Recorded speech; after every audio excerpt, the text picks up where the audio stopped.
Bonjour à tous et bienvenue dans cet épisode.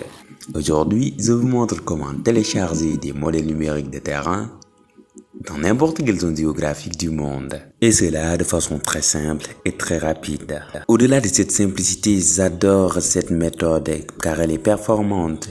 Au lieu de télécharger plusieurs tuiles, on n'a qu'une seule tuile et donc on n'a plus besoin de l'outil divers, construire un raster virtuel parce que notre raster est déjà un seul raster continu. Donc merci au projet Open Topography, donc qu'on peut retrouver sur internet juste en tapant Open Topography sur Google ou opentopography.org pour accéder au site internet d'Open Topography. Dès l'instant qu'on a les yeux rivés dans le site internet, c'est vraiment fascinant. On peut faire beaucoup de choses, on peut se documenter. Mais nous, ce qui nous intéresse le plus, c'est comment acquérir une clé d'API. Parce que, oui, on a besoin de ce bouton Request an API Key, ça veut dire acquérir une clé d'API. Comme son nom l'indique, cette clé d'API, c'est la clé qui va vous permettre d'accéder à l'API implicitement et donc de pouvoir télécharger des données sans venir dans le site. Donc je vous le traduis, donc ça veut juste dire demander une clé API. La première question donc c'est de savoir comment connecter cette plateforme à QGIS grâce à cette API. Ah bien, c'est normal, il faut juste installer une extension et cette extension, c'est celle-là. Il s'appelle Open Topography DIM. Donc, extension, installer, gérer les extensions. Comme d'habitude, vous pouvez le faire, mais je vais vous le répéter parce que peut-être certains ne savent pas.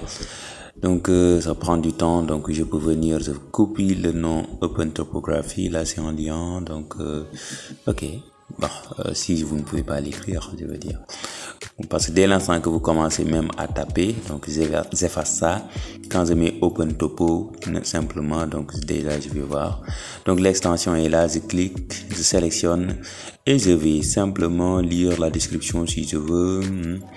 Je pense que ce n'est pas ça qui nous intéresse forcément. Ok, ce qui nous intéresse c'est de l'installer et donc moi je vais pas réinstaller, je vais fermer alors vous l'installez et donc on l'aura maintenant dans notre barre. Donc j'appuie sur l'icône de Open Topography et voilà, ça s'affiche comme un simple outil de traitement et nous avons besoin de renseigner ces 4 champs. Ok, ce qui nous intéresse notamment ce sont les 3 premiers champs.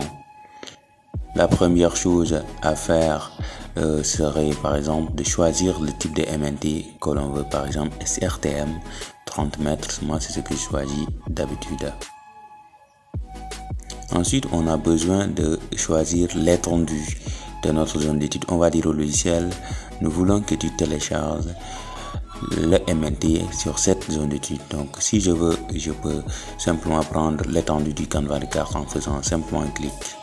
Ou bien, si cette zone-là n'est pas la zone que je veux, je peux cliquer ici et appuyer sur dessiner sur le canevas. Et donc, moi, je peux dessiner moi-même ma zone d'étude. Voilà. Et donc, c'est l'occasion de vous montrer un outil.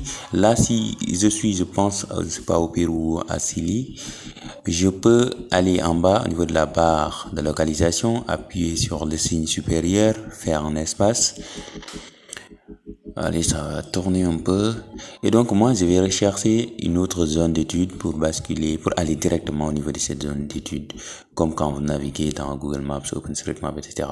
Donc, je tape par exemple Paris. Allez, Paris à l'honneur. Donc, je vais cliquer ici. Je pense que je dois double-cliquer alors. Donc, je double-clique ici. Ok, donc ça me ramène directement à Paris. C'est un outil à vous montrer.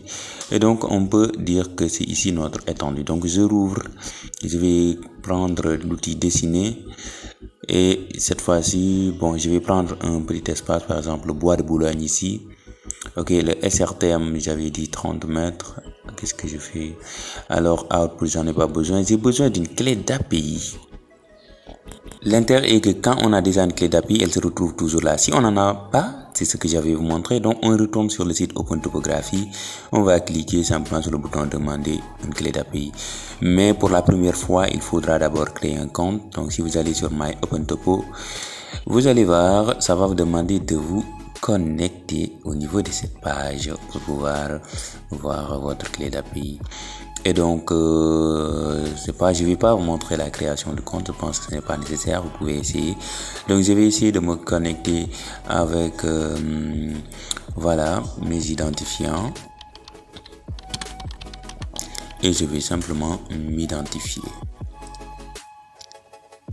Donc là, je me suis bien connecté. Donc, essayez de votre côté. J'espère que vous n'aurez pas de problème pour la création du compte. C'est relativement facile. Ok, dites-moi tout ça en commentaire. Donc, je peux aller sur Home, c'est-à-dire à l'accueil. Et comme d'habitude, je peux aller sur Request an API Key. Ou bien je peux aller sur My Open Topo. Bah, c'est là que j'étais. Donc, je dois aller à l'accueil, à Home, et je vais aller sur Request an API Key. Comme je vous l'avais dit, on peut traduire. Donc, voilà ma clé d'API. Donc, je vais traduire en français mon navigateur. Donc, API Key, ma clé d'API, elle est là. Donc, je peux la sélectionner de bout en bout. Et donc, je vais simplement la copier et je vais la mettre ici. Donc, c'est la même clé d'API. Donc, quand je le mets, je n'ai plus besoin d'aller sur le site. Si c'est simplement pour ça, bah, comme je vous l'ai dit, le site peut servir à autre chose. Donc, je n'ai pas besoin d'enregistrer. Choisir 30 mètres et là, je peux exécuter. Dépendamment de l'étendue de votre zone d'étude et aussi de la résolution de votre MNT, du MNT que vous voulez télécharger, ça peut prendre un tout petit peu du temps. Moi, j'ai choisi une zone vraiment petite et voilà, donc ça se termine rapidement, c'est pour la démonstration. Et j'ai donc le MNT du Bois de Boulogne. Et vous voyez donc un MNT à 30 mètres de résolution. Donc, comme avec les autres MNT, on peut reprojeter, on peut exporter, on peut jouer sur la stylisation, par exemple, c'est de couleur à bande unique. Ok, là, je dois choisir une bonne palette de couleurs, par exemple ma palette de topographie. Et voilà, donc cette vidéo n'est pas dédiée à la stylisation des MNT, peut-être ce sera le cas dans une prochaine vidéo. Ce qu'on peut par exemple essayer de faire, c'est de découper les MNT. Donc moi j'ai créé un raccourci pour couper les rasters, c'est le raccourci X. Donc ça aussi, ça peut faire l'occasion d'une vidéo comment personnaliser les raccourcis. Et donc là, si j'avais une couche vectorielle, je peux découper le Bois de Boulogne avec le MNT du Bois de Boulogne avec la limite de cette petite forêt, je ne sais pas. Ok, donc c'est tout. J'espère que cette vidéo vous a plu. Et si tel est le cas, n'hésitez pas à exploser le pouce en l'air, partager autour de vous pour faire découvrir la chaîne au maximum de personnes. Ça fait vraiment plaisir et c'est ce qui va nous permettre d'évoluer ensemble. Si vous n'êtes pas abonné, merci de le faire. Ça aussi, ça compte beaucoup pour moi. Donc on se donne rendez-vous pour une prochaine vidéo. Ciao!